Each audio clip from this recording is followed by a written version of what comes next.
Formative and summative assessment are two types of assessments that have really turned into buzzwords in education. So we want to take a moment just to lay out the definitive characteristics of each kind in direct relation to one another. The first, let's start with summative. The purpose of a summative assessment is that it gives information to teachers, parents, administrators, general community about how a student is doing. And so that data is used by teachers and parents to make decisions about grouping or about a program. Formative assessments, the primary user is the learner.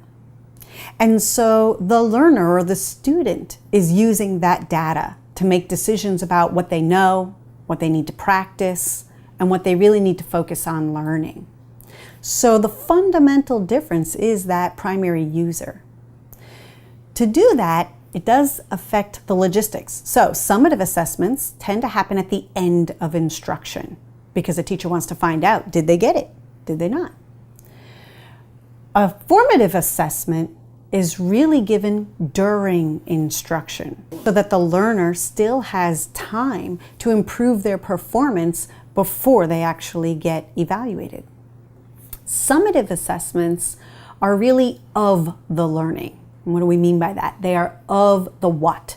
Did the student get what was actually instructed? Formative assessments are for the learning process. So they are absolutely designed to promote learning. Summative assessments, by design, result in evaluative feedback. So I might get a grade, for example.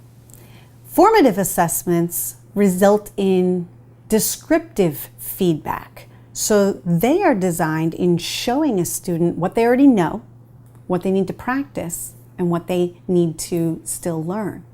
Summative assessments are really about having that evaluation. So it's an autopsy. Once I get graded with evaluative feedback, there's nothing I can do as the learner to improve, and retakes and things like that are not a part of that process. Formative assessments are a prescription and diagnosis relationship. So the child knows what the clear target is, and then they are given enough data or diagnosis. This is what you know, this is what you need to practice, this is what you need to learn, so that they can improve their performance before the actual assessment. So the patient is still alive, we can do treatment. Which brings us to one of the last features of a formative assessment. Formative assessments, because they're descriptive feedback, celebrate the learning, no matter how small. When a child is organizing their feedback and they can see, I know this, and then they can see, I need to practice this, I'm close. Or they see, I still need to focus on these things, I need to learn this. They can celebrate what they know, and they can be in control of their own learning. So that creates a little bit of a self-navigation, a self-regulation behavior. Summative assessments, if they are resulting in a grade, in many cases it might be a 100-point scale, which has a punitive system. So even if a child learned 50% of the material, on a summative assessment, which is graded in a punitive way, a 50 is equated with a failure. And so even though the child may have worked really hard and may have learned 50% of the material, that's not the kind of social emotional response they're going to get from a summative experience.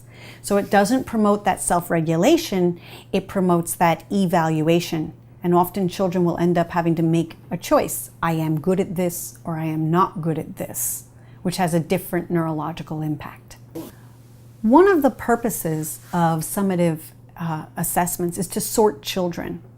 It's a creation of the industrialized era, and so they want to sort A and B students from C, D, and F students. So there's a sorting technique.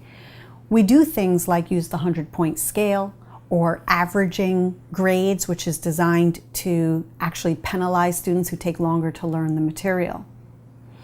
These techniques are not used in formative assessments. Formative assessments don't have the need to sort children. It is strictly to improve the learning experience. So a formative assessment is for the learning process. And so the techniques there are about having crystal clear targets and timely feedback about how well a learner is moving toward reaching those targets. Formative assessments and summative assessments can be distinguished between the relationship to the what. One of the biggest differences is summative assessments focus on the what. What is the child supposed to be learning, and has the child actually learned it? So a summative assessment will tell you, yes, the child got all of the science standards, or no, the child did not.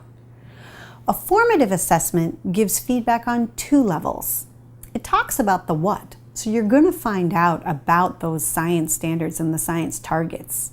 But you will also get feedback on the how.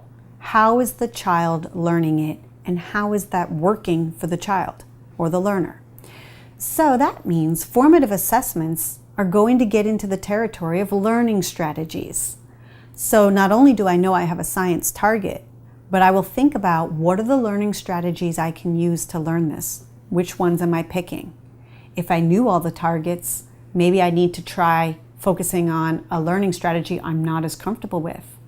Or if I don't know all these targets, I need to turn toward a learning strategy that I'm very comfortable with.